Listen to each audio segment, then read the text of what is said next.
All right. The last Studio Series Bayverse figure of the year, and what are these legs?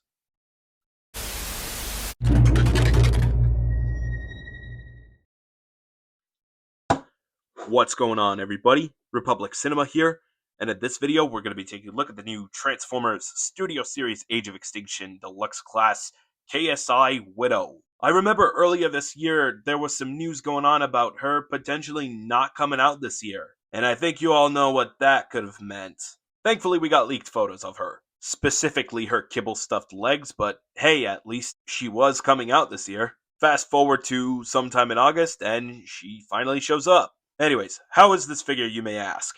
Box art first. Taking a look at the front of the packaging, as you can see, this is the artwork that they chose for this figure's character artwork to slap onto the packaging. Since the KSI Widow has a few different concept arts, it's interesting they chose this one, first of all. Second of all, I don't even recall seeing this one before they put it on the box. Or perhaps that's just my bad memory. Bottom line is that they chose this concept to slap into the box, along with her vehicle mode underneath. The rest is all words, names, and logos. Same thing for the top. On the left side of the box is a closer look at the artwork for the KSI Widow. On the right side is an extension to the artwork from the front. You turn to the back of the packaging, and you get a little info of what you get inside, as well as on the top left of the packaging, showcasing that really nice Transformers 4 Age of Extinction logo. It's not the first time they slapped a logo on the box of an Age of Extinction figure. Also, I believe this McLaren logo over here confirms that this figure is officially licensed by McLaren.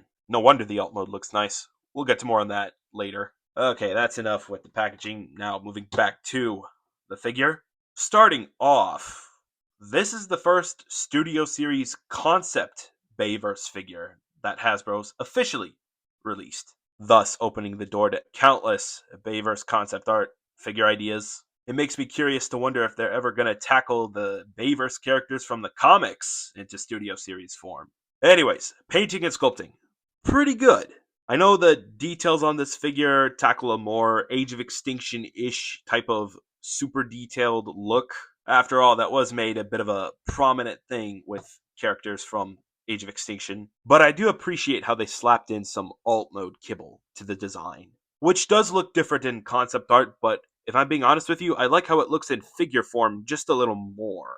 Also, how do we feel about the head sculpt? Because personally, I think it looks fine. I like how they added the braids. For kibble management, I kind of like how they handled the kibble around her shoulders. The kibble around the legs, on the other hand, not so much. Specifically around here, this looks blocky. At least when folding all of these panels in, they snap in nicely well and they don't randomly come apart. But still, it's an eyesore. Now, in terms of QC, or at least for my copy, I do find the arms and the legs to be just slightly loose. I mean, they're not floppy loose, unless you give this figure a good shake. But aside from that, they're alright. I guess one more thing I'd like to point out before talking about her accessories is that I wish there was a way for these wings to snap into something on the back. After messing around with this figure for a while, you'll just end up finding the wings like this. And I do find it a little annoying trying to reposition them back to where they originally supposed to collapse onto. And it's not like removing them helps any better because that just ends up making the back look a little worse. For accessories, she comes with a pair of identical arm cannons, I guess you could call them arm cannons. To plug the arm cannon onto the arms, there's these two slots, or at least there's one slot on this side and one slot on the other side, and then there's two tabs in between over here that you have to connect. And there you have her equipped with both of her weapons. And I think it's cool that the designers at Hasbro finally decided to give a KSI Sentry, I guess she's part of that category, some blaster accessories, not just some goofy black kibble part on the side of one of the arms that's supposed to resemble a melee weapon. I'm looking at you, KSI Sentry. Also, I believe she was more on the KSI Scout category than she was the Sentry. I mean, it's not like we're gonna know since I don't think we saw her in the movie at all. Actually, I believe there was like one camera shot where we saw her in her McLaren mode, and then that was it. For weapon storage, the tabs on the back of the guns connect to that slot like so, and there you go. It almost looks as if you could make it seem like she has a jetpack.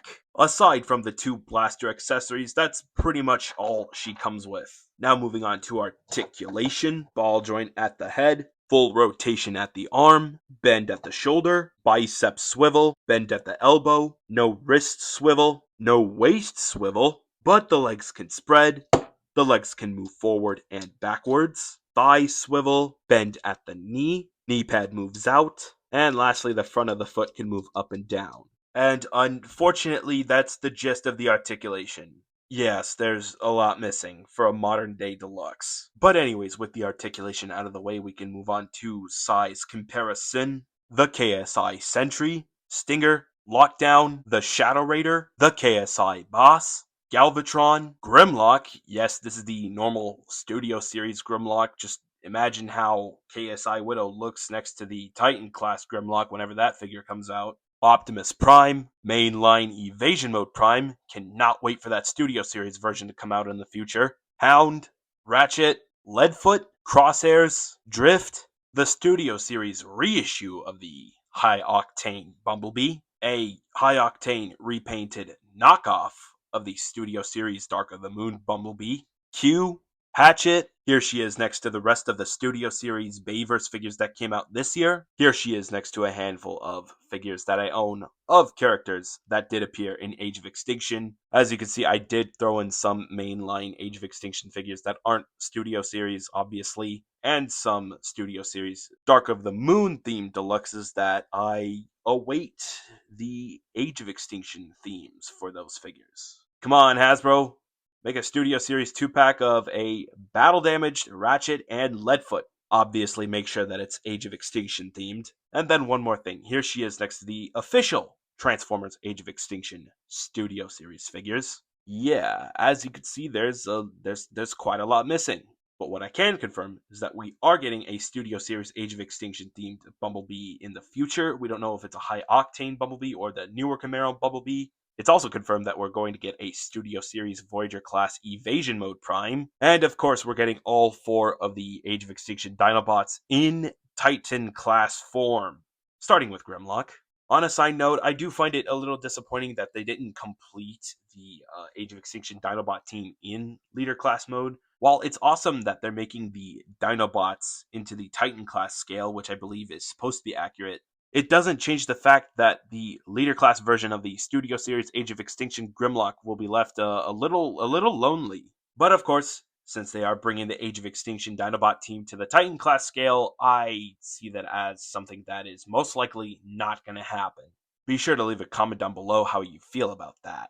Anyways, now is the time we focus on transformation, which is, dare I say, super straightforward. The box literally implies that there's only 17 steps for this. You start off by straightening the limbs. Don't worry about the legs, just in case they don't want to completely straighten out. Bring the wings out, and then we're just going to leave the top half like that. For the bottom part, however, you might want to start off by straightening this out, straightening this out, straightening this out, and then straightening that out. You basically unfold the back of the lower parts of the legs until you completely panel them out, if that's the proper way of saying it. Collapse the front of the feet inwards, and then you could go ahead and connect the legs. Just make sure that all of this tabs in nice and well. What I recommend you do next is you go ahead and store the accessories over there by making sure that this tab pegs in onto that slot like so. After that, bring the side panels from the thighs outwards like so, and then go ahead and collapse them until they snap into the other orange parts. Bring these 2 assembly downs halfway, not all the way, but make sure there's enough space to move these parts down just a bit, so that way you can leave enough room to bring this assembly down and make sure that this gray part pegs in onto that slot like so, and then you could go ahead and just collapse the arms like that. Collapse this whole assembly downwards, make sure that this part is collapsed in all the way down as well. If you do have this assembly facing upright, bring it down and make sure that it collapses onto the other folded in part of the car. Go ahead and bring this whole assembly down, but making sure you do a few things, such as this part over here is behind this part, like so. Make sure you do the same thing for the other side. Go ahead and push the doors out just a little bit, so that way you can give the hood enough space to go in between the sides of the doors, whilst at the same time snapping in, like so. Make sure everything is snapped in nice and well, and if you haven't already, you can go ahead and bring this down as well. And here you have the KSI Widow in her alt mode, which is a really nice looking alt mode. I love how the designers at Hasbro sculpted this orange McLaren. To be honest, the details seem immaculate almost. However, there are a few instances of robot mode kibble sticking out, specifically in the back over here. Speaking of the back, I like how they went a little bit into detail on the back bumper of the car, especially the addition of adding the McLaren logo. Again, I also like how they sculpted the front. But yeah, looking at the immaculate detail of the alt mode here only makes me wish the robot mode had the same quality in terms of design. To be honest, in robot mode, the figure doesn't even look that bad. It's just the parts that make this figure look a little odd have to be the lower part of the legs. Aside from that, robot mode looks nice. Also, I like and don't like how they handled the weapon storage here. On one hand, you don't have to worry about the weapon accessories sticking out on either side of the outside of the car. On the other hand, if you've successfully transformed this figure without the instructions, but then figure out that you have to store the accessories in the alt mode while transforming this figure, you'll have to undo a lot of steps just to put the accessories in those two slots. Even then, I wouldn't have mind if they added a slot somewhere on the sides or the top of the card to store the accessories as a way of the McLaren's shooting at us type of scenario. For a comparison, I'm just going to compare her alongside the alt mode of the Shadow Raider, Lockdown, and then we'll just keep it at that. By the way, does anyone feel that the Lamborghini alt modes for the Studio Series Lockdown and Shadow Raider seem a bit too big? Or is this an actual scale between a McLaren and a Lamborghini? To be completely honest with you, I wouldn't have known because I haven't seen a video of what the two cars look like side by side. Be sure to leave a comment down below on that. I would like to know.